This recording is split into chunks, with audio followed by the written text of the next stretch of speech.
We turn now to that remarkable scientific breakthrough. 13,000 years after the last dire wolf walked the earth, scientists say they've now brought them back. And now, for the first time in the world, it has brought back an extinct species. Dire wolf is the first de-extinct species.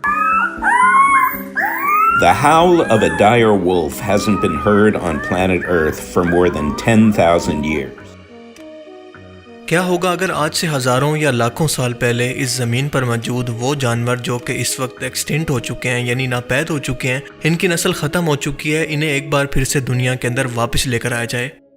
अब सुनने में ये कोई science fiction का कोई concept लगता है जो कि रियलिटी में होना नामुमकिन सा है, लेकिन ये सच है कि दुनिया ने डी एक्सटेंशन की शुरुआत कर दी है।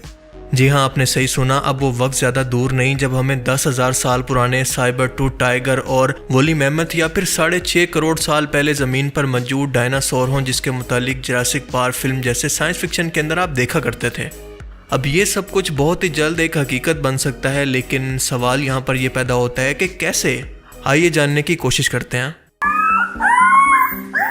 ये जो 2 क्यूट 6 माह के भेड़िए के बच्चे आप देख रहे हैं, ये कोई आम भेड़िया नहीं बल्कि इंसानों ने इनके हौल करने की आवाज़ें आखिरी बार 12,500 साल पहले सुनी थी, क्योंकि इसके बाद ये नापैद हो गए। इस भेड़िए का नाम था डायर वुल्फ और इनके जिस्म पर मौजूद ये फर इसी सर्दी को बर्दाश्त करने के लिए थे। ये आम भेड़िए से साइज के अंदर बहुत बड़े थे।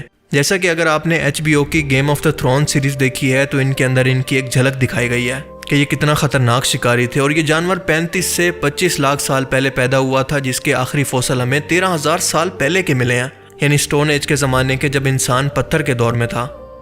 अमरीकी रियासत टेक्सास के शहर डैलस के अंदर 2,000 एकड़ के एक नामालूम वीरान जगह पर ज़मीन से 10 फीट नीचे फेंसिस, गार्ड्स और ड्रोन्स की निगरानी के अंदर साइंटिस्ट के दावे के मुताबिक 12,000 साल पहले ख़त्म हो चुकी भेड़ियों की एक नस्ल के 2 बच्चे इस वक्त वहाँ पर मौजूद हैं। और इनके मुतालिक सबसे हैरत की बात यह है कि इनको खुद नेचर ने नहीं बनाया, बल्कि उसने तो इनको ख़त्म कर दिया था, लेकिन इंसानों ने इसके खिलाफ चाहकर इनको दोबारा बनाया है। अमेरिकन कंपनी कोलोसल बायोसाइंसेज ने इस डायर वुल्फ के 13,000 साल पुराने दांत और इसके 72,000 साल पुराने स्कल से इसका DNA लेकर इसके जीन्स को ग्रे वुल्फ के जीन्स के अंदर डालकर बदलने की कोशिश की। और इस दौरान इन्होंने 14 हिस्सों के अंदर 20% जीन्स को एडिट किया और एक नई किस्म की हाइब्रिड को तैयार किया, एक नई किस्म के जानवर को बनाया जो कि ओरिजिनल डायर वुल्फ की असली नकल तो नहीं, बल्कि इन दोनों यानी ग्रे वुल्फ और डायर वुल्फ का मिक्सचर है। दरअसल सच तो ये है कि साइंटिस्ट को अभी ये पता चला है कि ये मुकम्मल भेड़िया था ही नहीं, बल्कि इसकी नस्ल तो शिकारी कुत्तों के या फिर घरेलू कुत्तों के ज़्यादा करीब है, क्योंकि आप जानते हैं कि कुत्ते भी भेड़ियों से इवॉल्व होकर एक अलग नस्ल बने थे। और यही वजह है कि साइंटिस्ट जिनके बारे में डायर वुल्फ होने का दावा कर रहे हैं, दरअसल ये आम कुत्तों की कोख से ही पैदा किए गए हैं।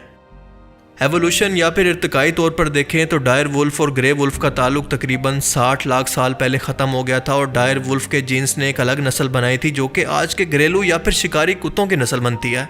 100% साइंटिफिकली तौर पर यह डायर वुल्फ नहीं कहलाए जा सकते, बल्कि ग्रे वुल्फ का एवोल्यूशन इनको कहा जा सकता है। और इस जीन्स एडिट के लिए ग्रे वुल्फ को इस्तेमाल करने के पीछे वजह यह है कि इनका 95.5% DNA डायर वुल्फ से मिलता जुलता है।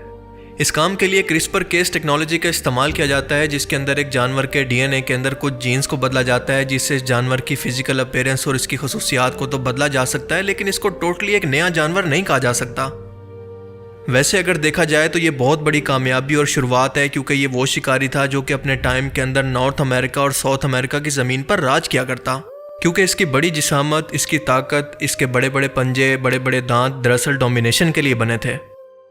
कोलोसल बायोसाइंस का कहना है कि अगर ये एक्सपेरिमेंट कामयाब रहता है और ये जानवर बिना किसी कॉम्प्लिकेशन के जवानी तक पहुंच जाते हैं, बीमार नहीं होते, तो ये एक नए एरा की शुरुआत होगी, क्योंकि इसके बाद हर उस जानवर को वापस लाने की कोशिश की जाएगी जिसका भी DNA थोड़ी भी सही हालत के अंदर मौजूद हो और इसका कोई भी करीबी रिश्तेदार अभी भी दुनिया के अंदर जिंदा हो। मिसाल के तौर पर अगर हमें डायनासोर्स को दुनिया में वापस लाना है तो इनका सबसे करीबी रिश्तेदार जो इस वक्त मौजूद है वो है चिकन।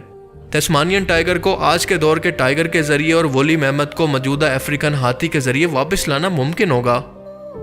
पर इस सो कॉल्ड कामयाबी ने बहुत सारे एथिकल सवालों को भी जन्म दिया है, क्योंकि इसकी कीमत, इसकी ज़रूरत और इसके नताइज पर बहस करना इंतहाई ज़रूरी है। और सबसे अहम सवाल यह है कि जहाँ पर कई अहम तरीन स्पीशीज़ जानवरों की ख़त्म होने के करीब हैं, ये पैसा, ये रिसर्च उनके लिए करने की बजाय उन जानवरों को वापस क्यों लाया जा रहा है जो कि इस दुनिया से पहले ही जा चुके हैं। और दूसरा सवाल कि आज की दुनिया के अंदर इनका रोल क्या होगा, क्योंकि दुनिया इनके बगैर कई हज़ार सालों से आगे बढ़ चुकी है। इन जानवरों को कहाँ पर छोड़ा जाएगा और ये कौन डिसाइड करेगा कि इनको कहाँ पर रहना है।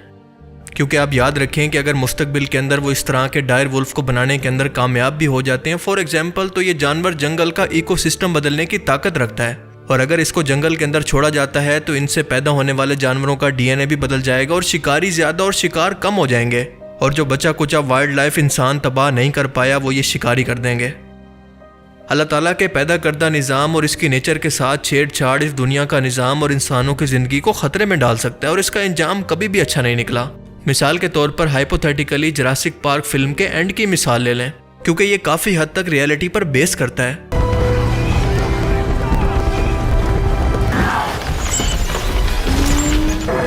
और सबसे अहम सवाल ये है कि इस सब की आखिर ज़रूरत ही क्या है, इनको क्यों बनाया जा रहा है, और अगर इसको जुरासिक पार्क की तरह लोगों के सामने एक एंटरटेनमेंट के लिए पेश करना है तो ये जिंदा जान के साथ कितनी बड़ी नाइंसाफ़ी है। और अगर इनके पैदा होने के बाद इनकी मौत तक इनको कैद में ही रखना है तो एक शिकारी के लिए इससे ज़्यादा तकलीफ दे और कुछ नहीं हो सकता। अगर फ़र्ज़ करें कि हम इंसान आज के टाइम के अंदर कुछ ऐसा करने की टेक्नोलॉजी रखते भी हैं तो इसका मतलब ये नहीं कि हमें वो करना भी चाहिए। इस तरह की रिसर्च पर खर्च होने वाले मिलियन ऑफ डॉलर्स को बीमारों, इंसानों की मदद और इनकी ज़िंदगियों को आसान करने पर खर्च होना चाहिए, ना कि इस तरह के यूज़लेस तजर्बात पर जिनका इंसानियत को कोई फ़ायदा नहीं। हम लोगों को ये बात समझनी चाहिए कि अगर आज के दौर के अंदर ये डायर वुल्फ मौजूद नहीं है तो आखिर इसकी कोई वजह भी है। आज के टाइम में आइस एज ख़त्म हो चुकी है, इनके रहने का माहौल भी ख़त्म हो चुका है और इनके माहौल का किरदार भी। अमरीकी सदर डोनाल्ड ट्रंप ने डायर वुल्फ के पैदा होने के दावे के बाद इंडेंजर्ड स्पीशीज़ के कानून को ख़त्म करने का ऐलान किया, जिसके मुताबिक जानवरों को तहफ़्फ़ुज़ देना इनकी जिम्मेदारी होती थी।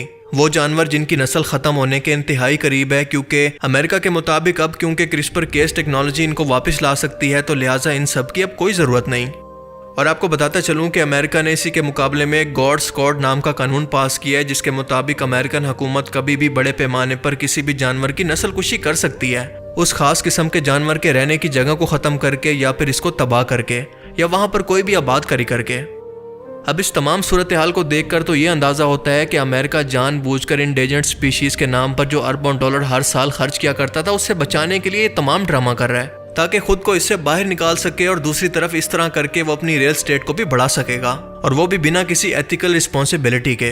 और इसीलिए एक्सपर्ट अब ये सवाल कर रहे हैं कि फ़र्ज़ करें कि अगर हम मुकम्मल तौर पर भी इस तजर्बे के अंदर कामयाब हो जाते हैं और नापैद होने वाले जानवरों को कभी वापस भी ला सकते हैं, तो इसका ये मतलब नहीं कि हमें ये इख्तियार मिल जाता है कि नेचर को जैसे मर्जी तबाह कर सकें।